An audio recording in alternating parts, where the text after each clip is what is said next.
This is an open letter to Mrs. Eva Vlaardingerbroek. Vlaardingerbroek. Here's the thing, ma'am. You have been uh, on Tucker Carlson show a couple of times, complaining about how the farmers in Netherlands are being treated, and with regards to their prized livestock, and being asked to eliminate them, which is a crazy idea. Anyway,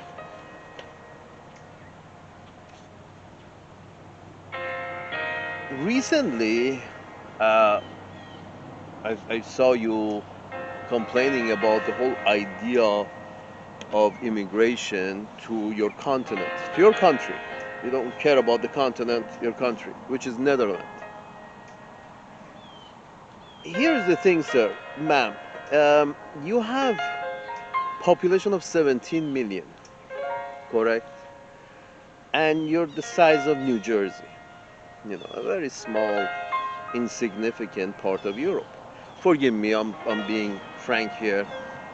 You're very insignificant number-wise and territory-wise. You're a tribe. In the corner of Europe, there was this tribe. Started calling themselves people of Netherlands, and we have a specific language, and we have a specific customs, blah blah blah blah. You're a tribe in a corner of Europe. Population 20 million, 17. I'm just gonna round it up. You got a population of 20 million, the size of New Jersey. I guess New Jersey probably also has 20 million population. I kind of doubt it, but maybe. The point is this: in terms of bargaining power, how much oomph you think you're going to have when you negotiate a trade deal with India? You want to negotiate a trade deal with India, 1 billion. If you do the calculation, I was just thinking the other day, they got 50 times your population. 50 times. 20 million to 1 billion, 50 times. I believe. I may be wrong in those numbers. But my point is, it's a very large number, is the difference. So how much bargaining power you think you're going to have at the negotiating table for business? So the idea is that European Union is a good idea. Look at United States. Look at United States, and you can see that it's a good idea when a bigger group of people decide to cooperate, uh, put their money together, and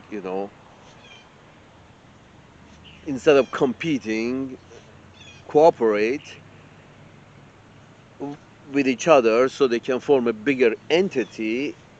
It's a great idea. You see the result. China has something to say because it's a large entity, large property, large group of people have put uh, their faith in each other, and they have formed a tribe. So European Union, good idea. If you can also put your lot together with the Italians and the Germans and the uh, Spanish, not the British, not the British. Everybody else, you should want to put your lot together with everybody else in Europe mainland, not the British. I think the British should be isolated in the world, on the planet, and I will tell you why. So here is the thing: the idea of European Union, good. So what does that mean? That you have a problem now? You have a problem now is because execution has been stupid. Execution has had mistakes, have made some stupid decisions. Not all of it is stupid decisions. There are some stupid decisions. And a lot of these stupid decisions have been forced to be made, for example, by the British, or specifically by the British. Here's what the British did. They there is there's a joke for it in the fucking British island between themselves. There is joke for it. There's a clip of video. I will attach to the link part on the comment part, and it shows that the British were not happy with the European Union because during the past 1,000 years the British have been fighting, taking sides within the European mainland, fighting other Europeans. The British just export humans. They have an island. Most of the island is privately owned. Then these peasants have to be jammed into smaller and smaller cubicles.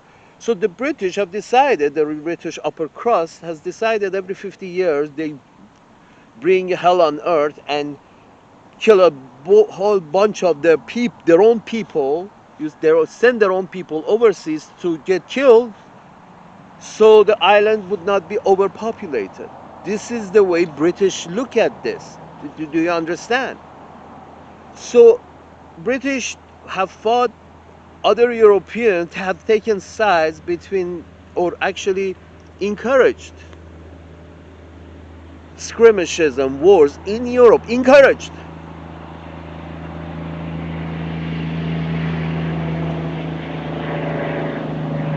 Just look at the history.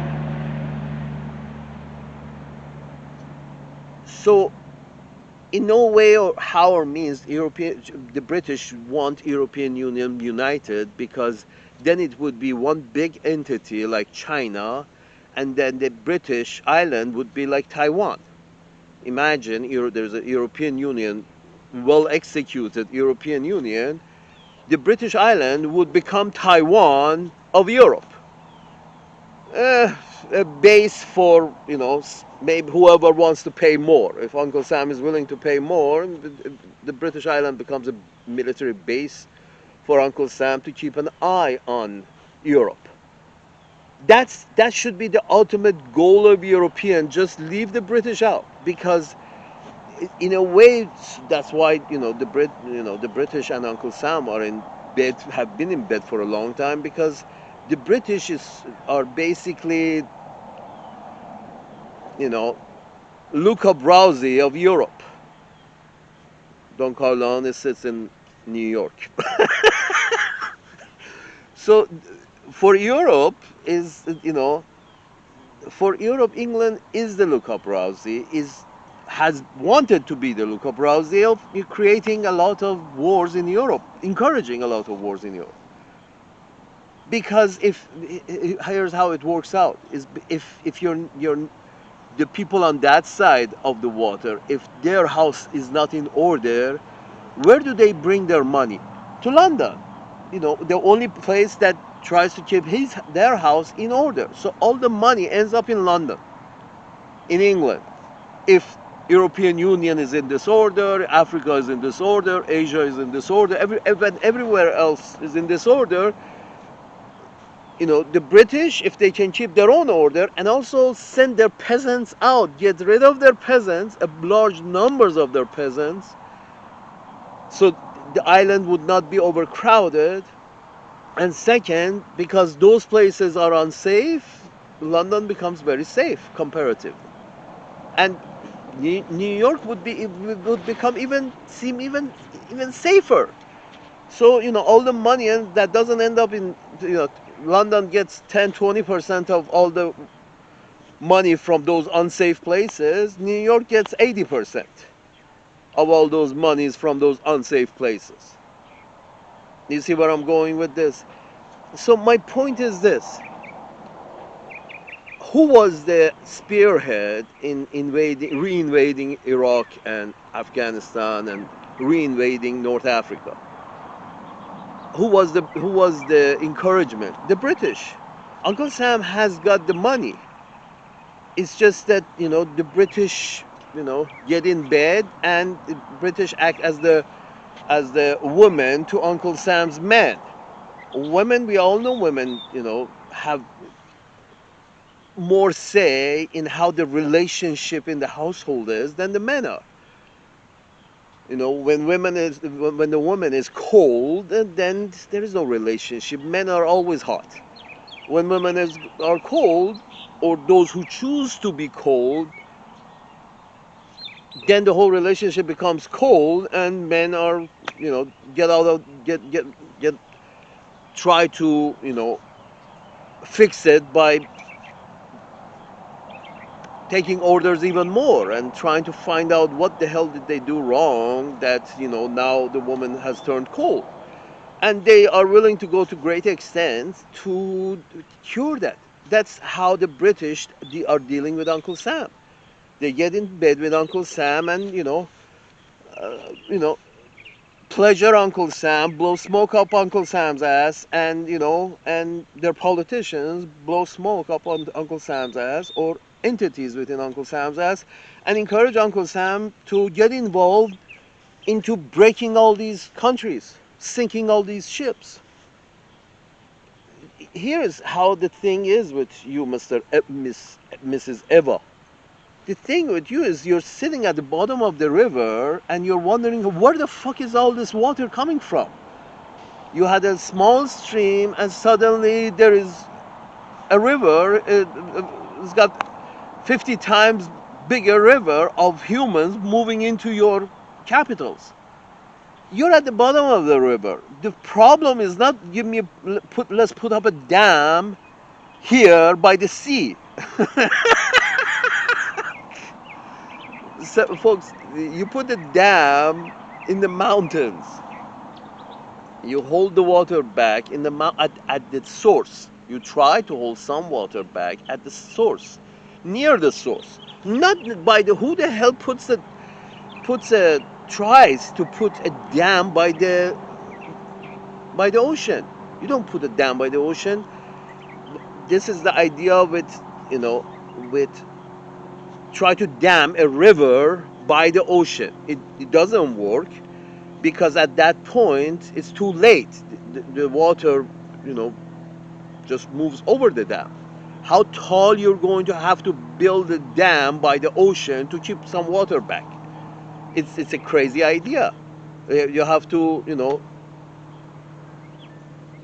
build the Chinese, the Great Wall of China. Even that wouldn't help. So my point is this: look who has been destroying this much. People were not coming to your country 50 years ago. What happened? Those dams were holding humans back, not forcefully. No, those dams, again, you can't hold humans back in Libya forcefully. Libya has to be peaceful, everything good, everybody fed, so nobody wants to leave and come to your ocean. Just think of water and dam. Where do you build a dam? And not by force. Dam of stability. Dams bring stability to water. Holds water because it brings some kind of stability to it. At near the fountain in the mountains. So my point is this: NATO, the coalition, white people from Europe, especially Western Europe, the NATO people, that's the coalition that Uncle Sam refers to. When they can't pull the whole NATO in, they create a smaller coalition. They call it whatever. And they put a name on it. This is the coalition of the willing. Remember who was willing? Uncle Sam. British convinced Uncle Sam. Remember, Iraq was an ex-British colony. Libya was ex-French colony or Italian colony. Italian colony, and they didn't do, they extracted whatever they needed to extract, but they didn't nobody tries to help the locals, because you don't invade these brown and black countries to help them. You invaded them to help yourself. Apparently, instability in Libya is more preferable to the British. Therefore, Uncle Sam was convinced,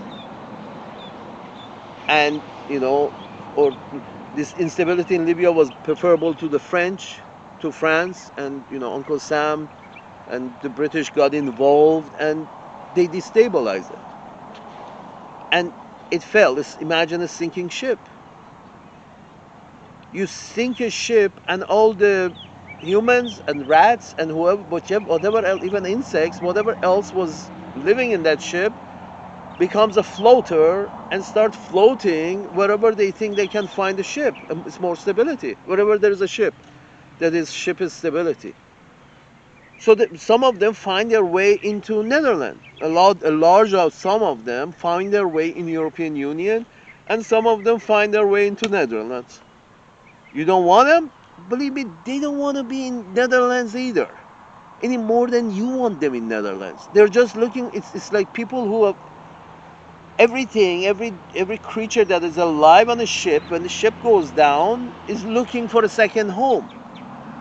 If their ship was untouched and not sunk the way Iraq, Libya, Afghanistan, and continue, Bangladesh recently, you're going to be on the receiving end of a lot of people from Bangladesh, because CIA just, with the encouragement of the British, just manufactured a coup over there, another coup in Pakistan. Previously it was Pakistan, another coup, and the British themselves did a coup in India, and brought these religious zealots into power. This is the British. Sometimes acting on their own behest, and sometimes encouraging Uncle Sam's managers to bring all the instability.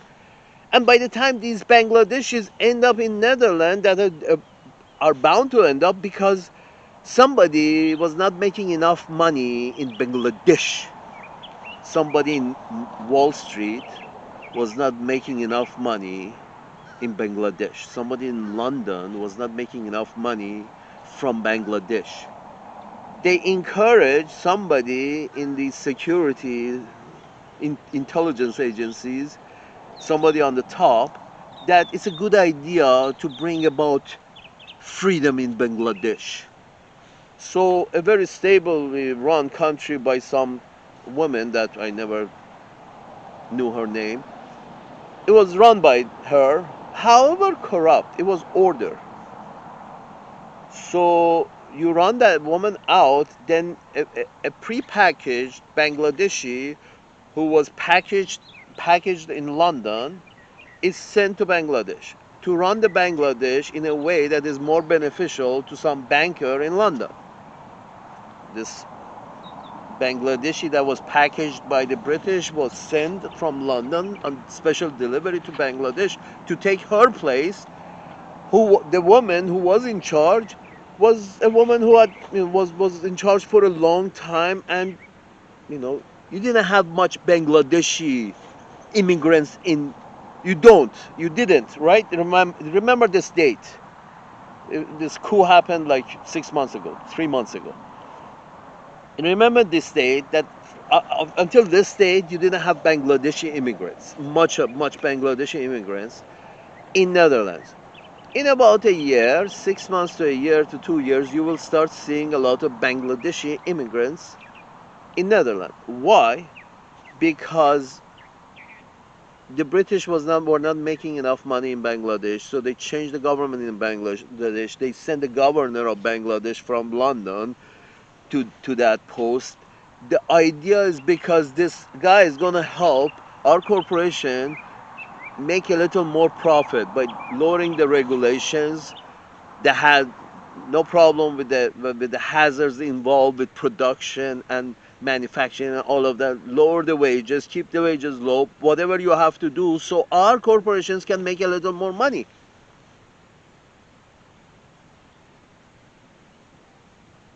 But then you're going to be on the receiving ends of a lot of people who poverty has moved them. Poverty because, you know, I just explained, the Bangladeshi politician was, convinced to allow more of the added productivity be deposited in London and New York, then deposited in the pockets of Bangladeshis, so stability can roam, so they wouldn't have to leave their country. Number one reason for all this migration is poverty.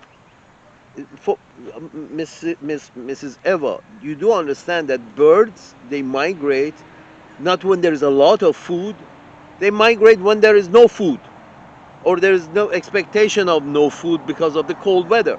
Therefore, they migrate. How hard is this to understand? Keep the dam in place, have good relationship with every country on the map, period.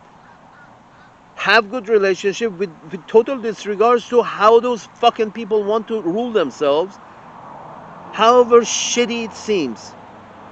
Keep your hands to yourself. Keep your own borders safe. But no, they keep intervening in country after country after country, either politically, militarily, economically. They keep interfering. They keep interfering, sanctions and embargoes and attacks and wars and sanctions and embargoes and attacks and Israel, the most recent example. A group of Europeans, you Europeans have sent a group of Europeans with your blessing. A group of white people have sent another group of white people to brown skin Asia, West Asia, to create a new land called Zion. I'm sorry, Europeans have encouraged some other Europeans to move to Asia to create their Zion. They're Europeans. I don't care what religion they are. If they're Europeans, they're white, they're Europeans. The guy was born in Germany for 10 generations. He happened to be Jewish. Now somehow this German guy with this specific religion has the right to claim land in Asia? Germany is in Europe. How can any German, I don't care what religion they are, how can any German claim any land in Asia? How can any, the guy from New York who was born in New York, how can he have any, birth claim on any land in Asia, whether be it Hong Kong or Israel? It's just, it's nuts. Europe would have been on the receiving end of a lot of redskins when the redskin continent was invaded by Europeans. Europe would have been on the receiving end of a lot of redskins if, if boat technology was a little more widespread.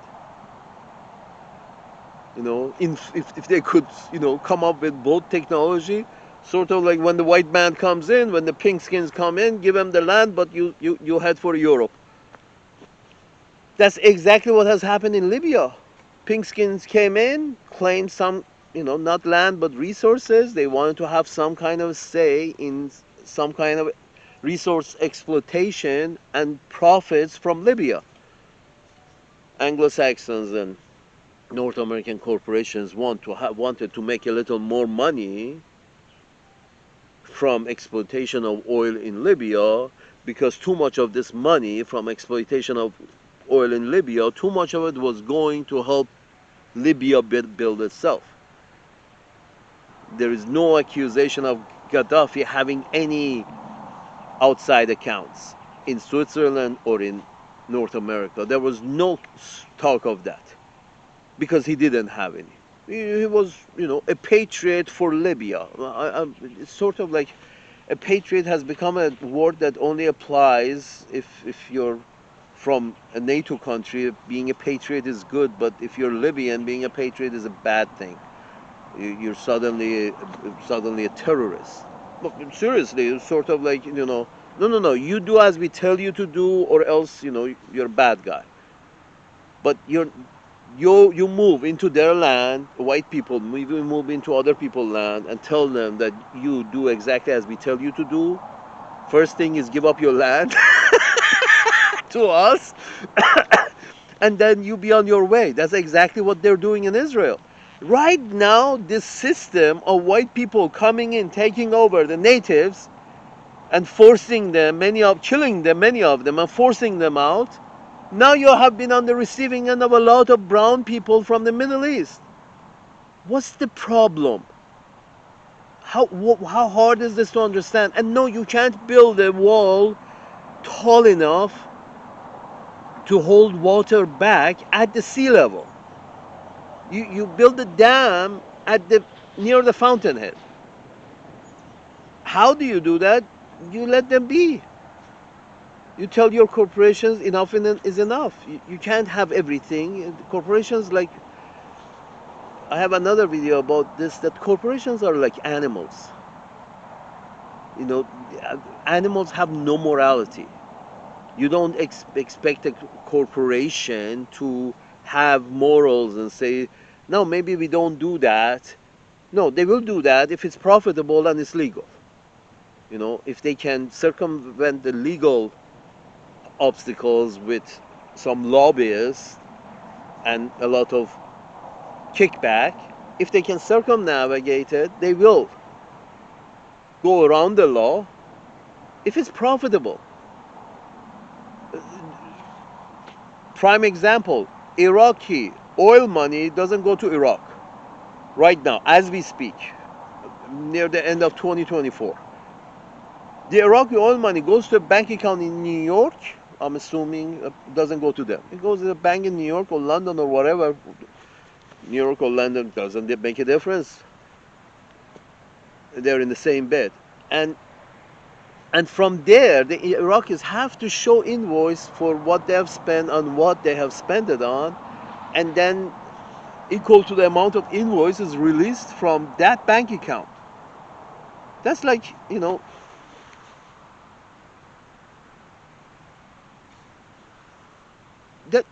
that's like you have added to your land, but at what price? At the price of the natives. Iraq has become the 51st state under, in quotes, 51st state. From, if you have the economy of the country in your hand, if you collect their taxes, and all the governor has to come to you with an invoice for invoice, so you can release some money so they can do their business. That's governorship.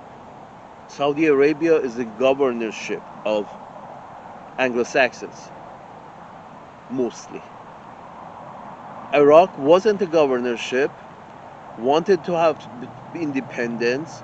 Its leader was actually a patriot. He was a little nuts, but they drive you mad. The British and this Anglo-Saxon apparatus has put Iraqis under sanctions and embargoes for what, 20 years before the invasion? Why? You don't like the guy? The guy is keeping peace. Is he? Okay, he's keeping peace, and he's doing his best for his people. What's the problem? Why do you encourage this guy to attack their neighboring country? Two of them. And then you go bring him down yourself. And Saddam Hussein was a CIA guy until he wasn't. So the idea is these interference creates a lot of refugees, immigrants, economic immigrants. Same thing.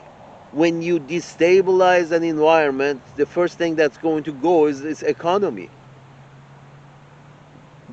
What happens when the economy goes bad? People start moving. The same reason birds start immigrating when there is no food. You want to fix the problem? Less refugees in Netherlands? You know, grab a peace banner, tie it around your head, and start walking the streets in Netherlands. Make sure somebody hears you, everybody hears you, that we should not interfere in all the shitholes of the world. Not as part of coalition, not as part of NATO, not as part of PATO, not as part of AUKUS, not as part of PACUS. We shall not forcefully interfere anywhere in the world, and we shall not sell any weapons to anyone. We make our own weapons and we keep our own weapons if we want to, but no selling of weapons. Period.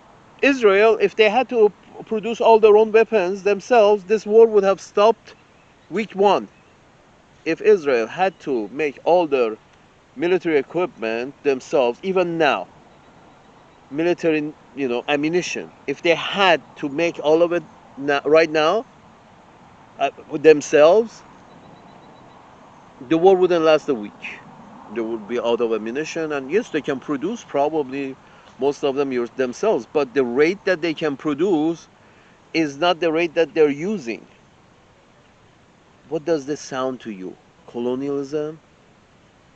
White people, pink skins from Europe and North America are supplying a lot of arms for the Ashkenazis in West Asia to kill and run out a bunch of brown skins in Asia. Ashkenazi Europeans in Asia running out the native Arabs. Where do you think these Arabs are going to end up? In Netherlands. Is that difficult to understand? You cannot build a dam large, tall enough by the ocean. If you want to keep the water back, you have to bring stability to those shitholes. How do you do that? You leave them alone. No interference policy.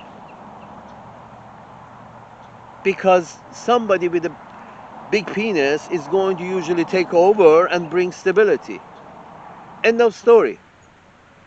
Now, if they have the cognitive power to understand democracy and what the tribe wants, and let's take it like takes collective decision. If they want to understand it, they want to understand it. They don't want to understand it, they don't understand it. It's not your problem.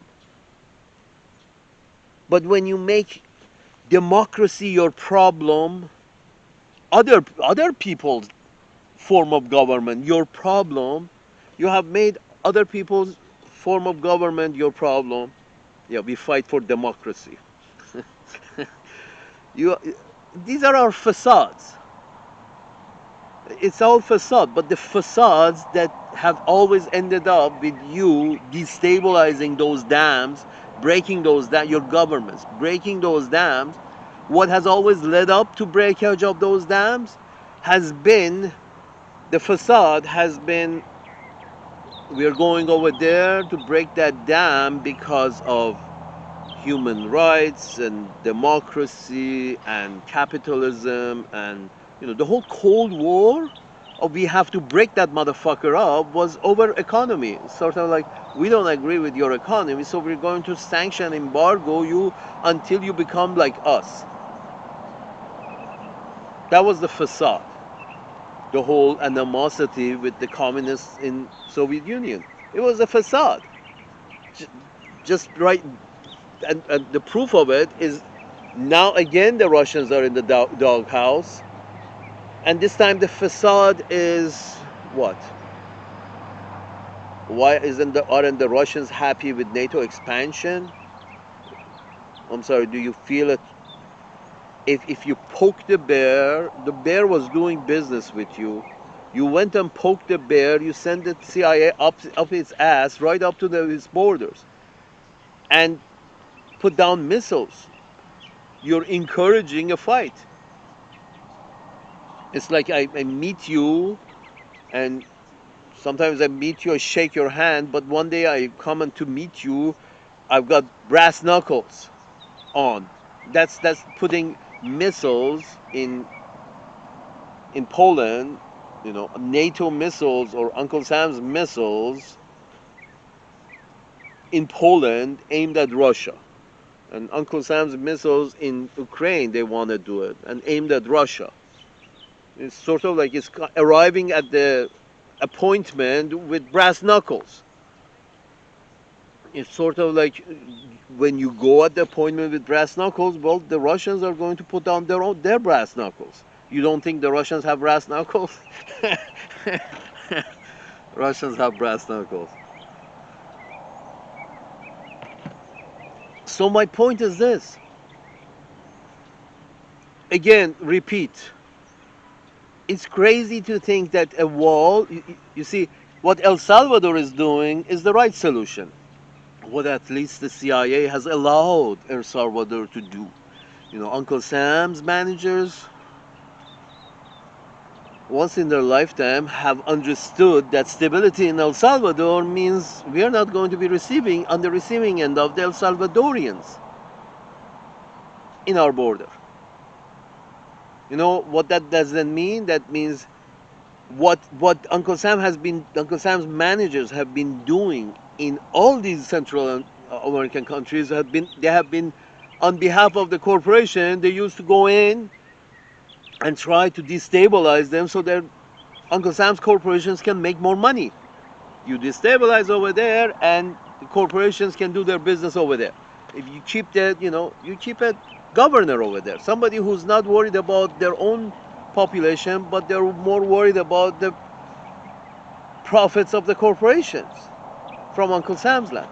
If you can install somebody like that over there, the corporations are going to get most of the added productivity of the land. They're going to pocket more of the added productivity of the land, and the people are going to get, the natives are going to get less of it. The natives fall into poverty. The natives move north to Los Angeles. What part of this is hard to understand? More of the profit from Nicaragua was going to Wall Street because a few corporations were doing some fruit business over there. The more of the profit ended up in New York, the more of its poverty-stricken people ended up in Phoenix, Arizona. Simple, really. The land is productive. Africans, recently, do you see Africa? Recently, they have declared another independence. They keep have to fucking declare independence. Thanks to the Europeans, these African countries have been multiple times have been colonized. Sometimes it's on the overt, sometimes it's on the covert. So that country has all kinds of mines and minerals, but still its people are eating out of a leaf or eating the leaf.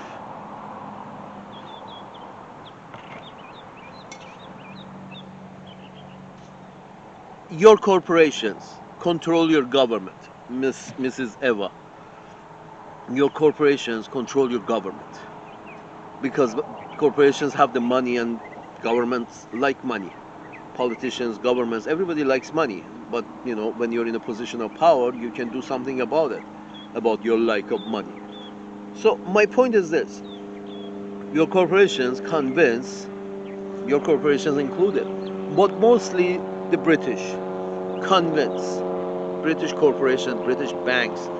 Read about the City of London, the financial Vatican that the British are allowed to have in London. They have a country within a country. The bankers in England have a country within a country, just like Vatican. Anyway, my point is this, but the British Vatican is a lot more profitable than the Italian Vatican. Anyway, my point is this, that these guys convinced the military-industrial complex to overthrow these governments, convinced the intelligence complex to overthrow those governments, sometimes peacefully, sometimes through sanctions. And they themselves, the bankers, are the ones who want the sanctions against any country that wants to keep more of their added productivity. Every country has an added productivity. Everybody has an added productivity. It's just how much of it stays with the person, how much of it goes to the central people who are gathered at the center.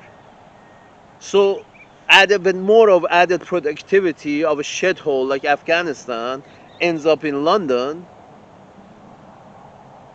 people become poverty stricken. And yes, thank God for the technology. Technology shows them that you don't need to be poverty stricken like this. They're, having milk and honey every day in Netherlands.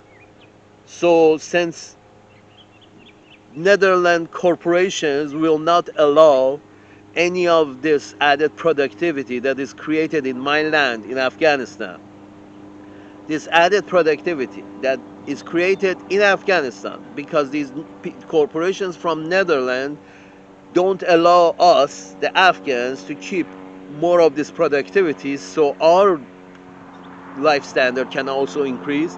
Since they don't allow us to keep that added productivity, and we are in poverty, and we can see we don't need to be in poverty. There's this place called Netherlands. They can drink milk and honey every day. I am going to Netherlands. You got a lot of Afghan immigrants, refugees. They can't eat in Afghanistan. Why? Because the profits from Afghanistan keeps landing in London. By different means. If it's too lawless, let's imagine this. If the British keep invading Afghanistan every 50 years or so,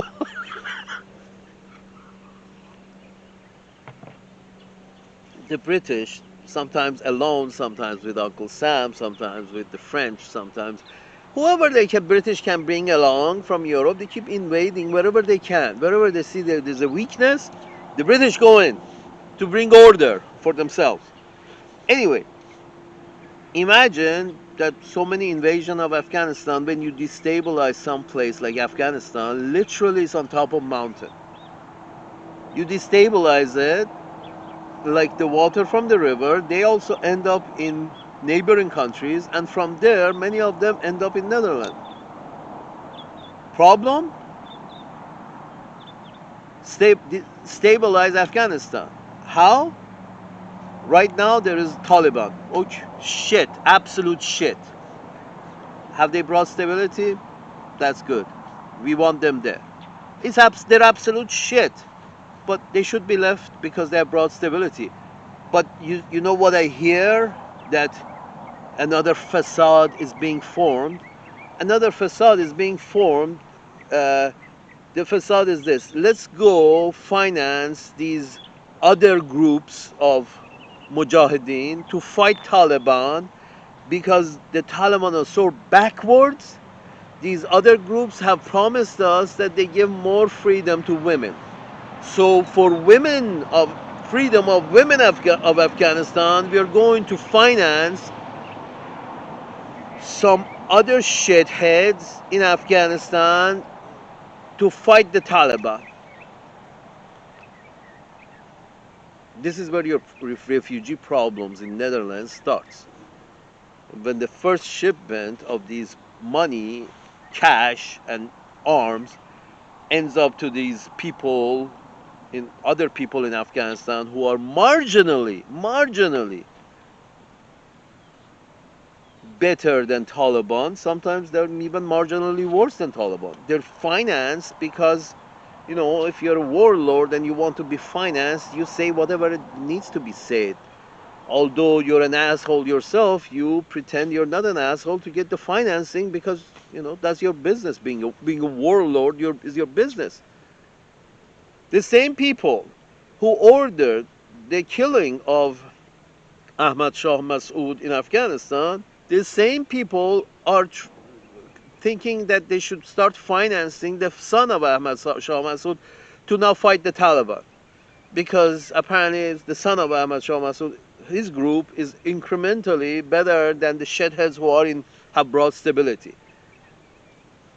Bad idea. You want to prevent the next wave of Afghans in Netherlands? Talk to whoever you need to talk to, Mrs. Eva Vlaardingerbroek. Talk to whoever you need to talk to and say, no, no, no, it's a bad idea. Taliban, they're shit, but they have stability. We shouldn't finance anybody, any other group to fight these. We don't care how backward they are. As long as it's stable over there, we are not going to be receiving of end of Afghan refugees in Netherlands. And eventually, if whenever they recognize they're stupid, they move on from stupid. If they don't recognize that they're stupid, they stay stupid. You just secure your own borders. But this is not what you do. You keep going around trying to, you know, correct the stupid. They correct whenever, you know, whenever it's their time, they have the cognitive oomph to correct themselves. That's when they correct themselves. And there is no correct and wrong. There is no such thing. Different cultures, different geographies, different religions, different. When a collective group of people can bring some kind of stability to themselves, leave them alone. But you don't do this, do you? Your corporations want more money. They convince your governments to go in under the banner of humanity and under the banner of democracy and or under the banner of capitalism. Go in because so your corporations can make more money. Wall Street can make more money. But this added productivity that is Wall Street is making is putting those people in Afghanistan in poverty, in Pakistan in poverty. And when they see that they don't have to live in poverty, they move to your cities so they don't have to move in poverty. Because as long as they're there, your corporations don't let any more than they have to. They don't let any more added productivity than they absolutely have to stay in those countries. Example, I just read this, that oh, the British oil company, the first oil company that writes a contract with the Iranians with regards to exploitation of their oil, the contract is written that under which 80% of 80% of the profit goes to the British side and 20% of the profit goes to the Iranian side. And they convinced the Iranians to agree with this, and they did. The contract was, they were under contract for who knows how many years. 80-20, which would seem that 50-50 at least would be more reasonable. 80-20. So the idea is that what happened? More of, for example, this profits from the oil ends up in Mr. Darcy's pocket, who has an account in England, who actually the money doesn't, Mr. Darcy doesn't move around with all his money in his pocket, but Mr. Darcy and the board of directors of that British corporation who got such a lucrative deal with the Iranians where does he put his money? In a bank in England. You see? So whoever has the money, the bank has it. Nobody walks around with all their money around their neck. So who's the ultimate winner of a bad deal with the natives next to the Persian Gulf? Who's the real winner? A bank in England. Afghanistan is unstable. It's run by warlords and opium dealers, who are usually the warlords. The warlords are the opium dealers. You need some money from the opium to put together your own posse. So and then you supplement, you take money from your opium business and you build a bigger posse. You become your own warlord. So my point is this: who's the winner here? The warlord doesn't sleep with his money or put his money in an Afghan bank. It's too unstable. The warlord, who's in also opium business, puts his money in London and moves there. But if a bigger warlord pushes him out, he takes his own family and runs to London, and all his money. Who has won? The bank in London, who's got all this money from this guy from Afghanistan. So if you can make everywhere unstable, more money ends up in London and New York. And the ultimate winner are the banks, the other corporations, where this money goes to be invested in stocks and real estate. Do you see how expensive real estate is in Netherlands? Because Netherlands has been stable. So more money, you see the refugees, but you don't see those people who have been able to put a lot of money together also from those lands. They also end up in your backyard because something has gone wrong and a bigger warlord has pushed them out. So they also, but you don't have any problem with them because they come up to your land with their own cash. So no problem with the rich Saudis and the rich Afghans or the rich Iraqis. No, no, no. The problem is only with these poor motherfuckers who had to drag themselves here.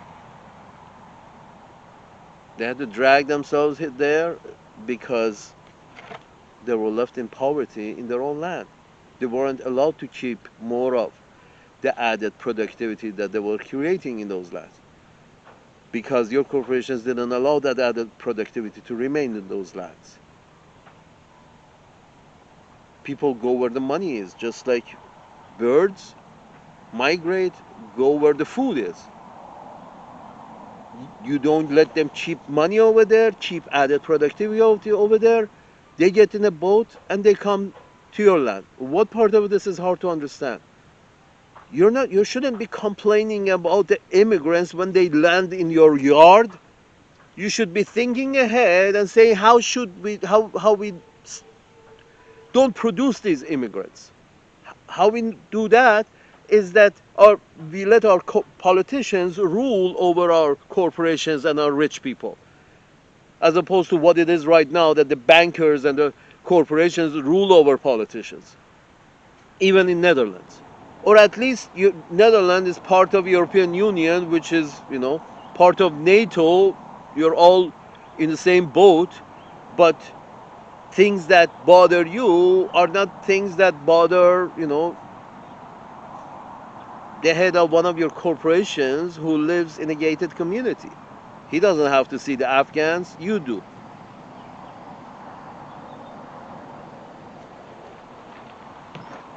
So your problem, you can't build a wall next to the ocean, forget about it. You have to stop the problem from its origin.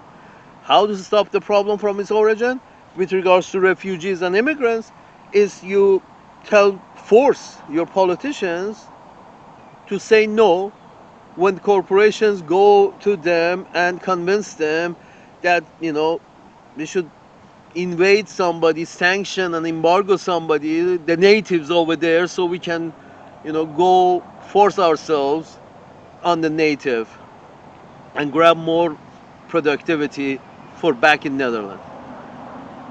You should convince your politicians to say no. We only concerned about European Union. But the problem is, Uncle Sam's manager, the British in specific, convinced the European Union, convinced the Uncle Sam's managers to start all these invasions all over South Asia, West Asia, North Africa. The British should be isolated. This is all from the British mindset. Uncle Sam's managers are a little, too much in love, and Uncle Sam's managers, unfortunately, are too in love with the British to leave the bed. They're too in love with the British, and the British NPR, National Public Radio in North America, carries BBC News. They don't have much of a news themselves. They just turn over the mic to BBC, British Broadcasting Corporation, to use their international news. And international news, when you say when you declare the international news for your tribe, for your nation, that's where you draw the line that who's the good guy and who's the bad guy. Invading Europeans in West Asia are the good guys, and the native brown skin from West Asia, they are the bad guys. Okay, you get to decide when you are the ones bringing news for your tribe. The relationship between North Americans and the British is so lopsided that here's the bigger country. Their national public radio actually carries the news from a small shitty little island in North Atlantic, who wants nothing but war, disturbance all over the world. So all the money ends up in England. So they, that shitty little island, declares what is newsworthy in the national public radio of this big conglomerate that Uncle Sam has put together. Therefore, the British determined policy for Uncle Sam. Well, that's unfortunate. The British cunt is basically declaring who are the bad guys and who are the good guys for the whole population of North America. Of course, Canada is still a British colony.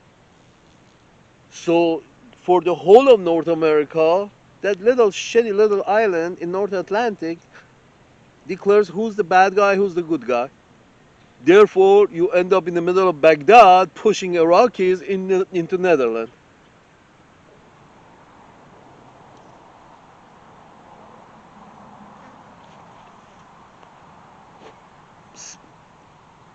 Isolate the British.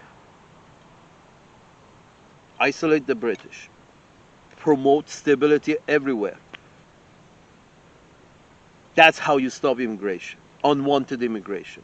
Promote stability everywhere. Hey, we don't care what economy you are, what government you are, what form of tribal shit you have to deal with over there. We don't care. As long as you want to trade, we trade with you, we exchange information with you, but we don't care what the fuck you're doing over there, because obviously your tribe is willing to put up with whatever shit you're doing over there. And when I say your tribe has to put up, it's simple really. Let's say for example in case of the Afghans, when the women and daughters and wives of these leaders don't want to put up with that time in the future, when the daughters and wives of these leaders don't want to put up with, the restrictions, the religious restrictions, eventually those leaders will change their mind, because the white guy wants to live in his house, and if his daughters is, looking the other way every time he sees him, so he's going to change his mind, and his form of, religion will become a little softer and more palatable. But that has to be left to them. They change whenever the time is right for them. They evolve whenever their form of economy, their form of governorship, their form of governance, whatever it is you think you're bringing them that is going to do some good for them, you don't need to. By sanctions and embargoes and wars, you don't need to. They will get to where you think they should get on their own. And then in that sense, You don't have to put up with so many people that are run out of that place to your land. But that's the long way, the difficult way. This easy way is that brown people bad. Why brown people in my neighborhood? Black people bad. Why black people in my neighborhood? That's the easy way. Why? Because your government, on behest of your corporations, destabilize his land. Now he's in your living room. Any questions?